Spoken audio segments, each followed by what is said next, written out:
આગળ વાત કરીએ રાજ્ય સરકારની 12મી ચિંતન શિબિરનો આજે છેલ્લો દિવસ। ચિંતન શિબિરમાં મુખ્યમંત્રી ભૂપેન્દ્ર પટેલ સહિત નાયબ મુખ્યમંત્રી હર્ષ સંઘવી અને રાજ્યનું આખું મંત્રીમંડળ હાજર રહ્યું છે। ત્યારે શિબિરના બીજા દિવસે કે જ્યારે મુખ્યમંત્રીએ ધરમપુરના પ્રમુખ સ્વામી વોકેશનલ ટ્રેનિંગ સેન્ટરની મુલાકાત લીધી હતી। તાલીમાર્થી વિદ્યાર્થીઓને પદવી એનાયત કરી।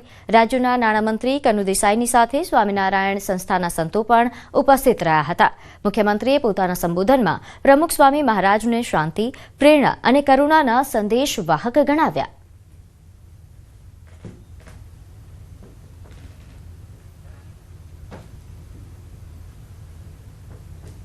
राम मंदिर पर शास्त्रोक्त विधि थी संतवर्योनी हाजरी में ध्वजारोहण करावीने वडाप्रधान श्री संत शास्त्र और संस्कृति नो त्रिवेणी संगम नो महिमा कर्यो छे।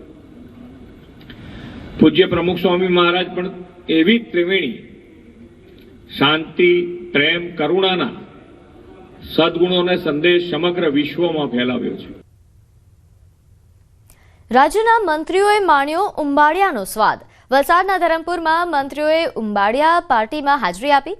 નાયબ મુખ્યમંત્રી હર્ષ સંઘવી, નાણામંત્રી કનુભાઈ દેસાઈ સહિત સરકારના અન્ય મંત્રીઓએ ઉંબાડિયા પાર્ટી માણી।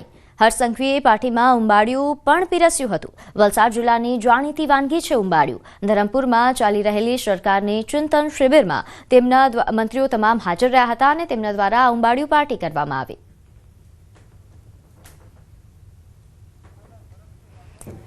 ત્યારે હાલ વધુ વિગત સાથે મારી સાથે સંવાદદાતા ભરતસિંહ જોડાઈ ગયા છે। ભરતસિંહ, હાલ જે ચિંતન શિબિર કે જેનો આજે છેલ્લો દિવસ છે, ચિંતન શિબિર વિશે વધુ વિગત જણાવશો। કેવા આ 2 દિવસ કેવા રહ્યા?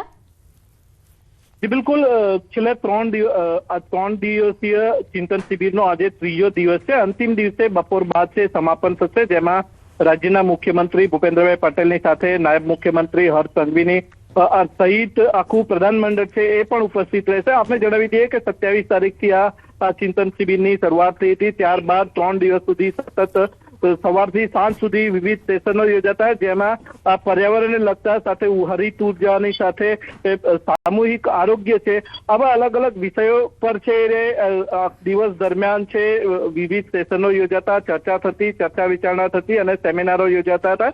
गई काले पण बीजा दिवसे शरूआतमां ज मंत्रीमंडळ अने अधिकारीओए छे योगाभ्यासथी ज पोताना दिवसनी शरूआत करी हती अने त्यारबाद दिवसभर सेशनो योजाया हता, जेमां मंत्रीओ अने अधिकारीओनुं छे ग्रुप बैठको योजाई हती अने साथे आज अंतिम दिवसे छे जे ग्रुपो 5 ग्रुपोमां जे चर्चा विचारणा थई हती तेनुं प्रेजेंटेशन अने आखरी छे ए चर्चा योजाशे। आम 3 दिवस सुधी चालनारी आ चिंतन शिबिरमां खुद मुख्यमंत्री भूपेन्द्रभाई पटेलनी साथे नायब मुख्यमंत्री हर्ष संघवी अने सरकारनुं आखुं प्रतिनिधि मंडळ, मंत्रीमंडळ अने राज्यना 250 थी वधु आईएएस एटले संधी अधिकारीओ पण आ चिंतन शिबिरमां उपस्थित रह्या हता। जो के दिवस दरमियान विविध सेशनो योजाय छे, त्यारबाद सांजना समये हळवाशनी पड़ो माणवा मंत्रीओनी साथे साथे अधिकारीओ पण आ रीतना विविध प्रवृत्तिओमां जोडाय छे અને ગઈકાલે રાતના જે દિવસ દરમિયાન વિવિધ સેશનોમાં હાજરી આપ્યા બાદ સાંજના સમય મળતા છે રાજ્યના મંત્રીમંડળે છે ઉંબાડિયા પાર્ટીનો સ્વાદ માણ્યો હતો। વલસાડ જિલ્લા ભાજપના મહામંત્રી મહેન્દ્ર ચૌધરી દ્વારા છે આ ઉંબાડિયા પાર્ટી યોજાઈ હતી, જેમાં રાજ્યના નાયબ મુખ્યમંત્રી હર્ષ સંઘવીની સાથે નાણામંત્રી કનુભાઈ દેસાઈ અને અન્ય પ્રધાનમંડળના જે મંત્રીઓ છે એ પણ આમાં ઉપસ્થિત રહ્યા હતા અને વલસાડની જાણીતી ઉંબાડિયા જે વાનગી છે એનો સ્વાદ માણ્યો હતો। જે આભાર માહિતી આપવા બદલ। सरदार वल्लभभाई पटेल की 150મી जन्म जयंती वर्ष निमित्ते योजाती यूनिटी मार्च अंतर्गत सरदार गाथा कार्यक्रमનું आयोजन કરવામાં આવ્યું। તે અંતર્ગત અહીં સેવા સાથી यूनिटी मार्च શહેરમાં પ્રવેશી હતી અને 2 દિવસમાં 12 કિલોમીટર ફરશે। 150 મહિલાઓ દ્વારા यूनिटी मार्चનું સ્વાગત કરવામાં આવશે અને અહીં 12 કિલોમીટર માર્ગમાં 5 સ્થળે હેલિકોપ્ટરથી પુષ્પ વર્ષા પણ કરવામાં આવશે। હરિનગર, તાંદલજા, નવલખી તેમજ અકોટા સહિત 12 કિલોમીટર માર્ગ પર ભવ્ય સ્વાગત કરાશે। તેમજ અટલાદરા બીએપીએસ મેદાનમાં બીજેપી રાષ્ટ્રીય અધ્યક્ષ જેપી નડ્ડા સભા સંબોધન કરશે। કેન્દ્રીય મંત્રી પિયુષ ગોયલ પણ હાજરી આપશે।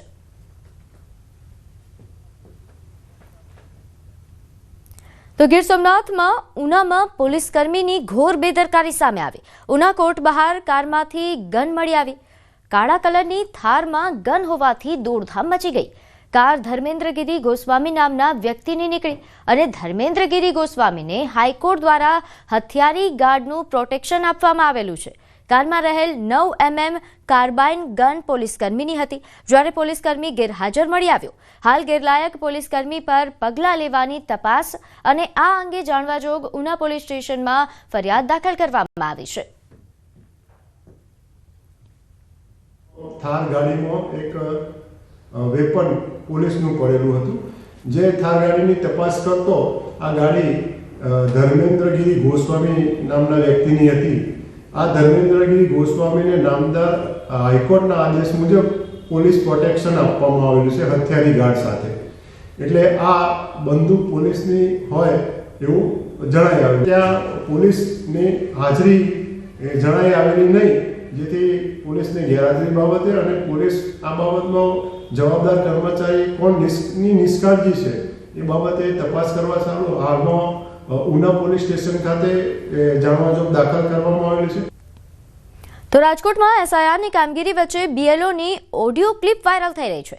સોસાયટીના પ્રમુખને આજીજી કરતા હોવાનું સામે આવ્યું। પ્રમુખને ફોર્મ પરત આપવા માટે આજીજી કરે છે। મહિલા બીએલઓ ફોર્મ અપલોડ ન કરાય તો ધમકી આપતા હોવાનો પણ દાવો કરી રહ્યા છે। રાત્રે 12 વાગ્યા સુધી ઓફિસમાં બેસાડી રાખતા હોવાનો ઉલ્લેખ થઈ રહ્યો છે। વાતચીતમાં મહિલા બીએલઓ રડતા રડતા આપઘાતની વાત કરે છે। પ્રમુખ આપઘાત ન કરવા માટે સમજાવી રહ્યા છે શિક્ષકોને। બીજું કઈ નહીં, મને એ બધા એના ભેગા કરી દો, મારે કોઈ રીતે ભેગું થાય એમ નથી। ઉપરથી મને રાતના 12 વાગ્યા સુધી ઓફિસમાં બેહાડે છે। હું કાલે 12:30 વાગે રાતના 12:30 વાગે બહુ મારી ભવનની ઓફિસમાંથી નીકળી। વિચાર કરો મારી હાલત કેવી હશે। આમાં આપઘાત કરવા સિવાય કોઈ રસ્તા નથી ભાઈ, અમને એટલા હેરાન નો આવતું હોય નો થતું હોય તો તેલ લાગ્યું, બીજું શું હોય એમને તો એ લોકોને અમે ખુલાસા માંગે, કેટલી માથાકૂટું હાલે છે એમાં ભાઈ। નથી ઈઝી નથી, આ સહેલું નથી આપી જતા ને, બહુ અઘરું છે। અને કરતા તાળા મારી દીધા એવું કહીએ ને તો સારું પડે એમ, પણ નથી આપવા જતા તો શું કરવું?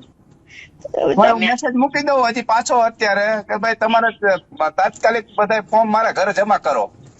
કોરા દઈ દો ને તોય હાલશે, મારા ભગવાને ને કઈ કોરા આપો, આ બેન ને સમજો ન કરી આપઘાત કરીને મરી જાય। અરે એવું થોડું વિચાર કરાય, એમાં શું કઈ નોકરી હાટું એવા આપઘાત કરવાના હોય? આપણે જીવનું ને આપણું છોકરાનું જોવાનું હોય, આ કઈ જોવાય? અમારે ઉપરથી નથી સમજતા વાત છે ભાઈ, એમાં બીજો રસ્તો કઈ નથી એમ। હાલો નોકરી એ મૂકી દે, પણ અત્યારે તો એ મૂકવા ન દે, નોકરી નથી મૂકવા દે। તમે અરજી કરી કે મને એટેક આવી ગયો છે ભાઈ, તમે મને આમાંથી બાદ કરો, તો એ નથી માનતા।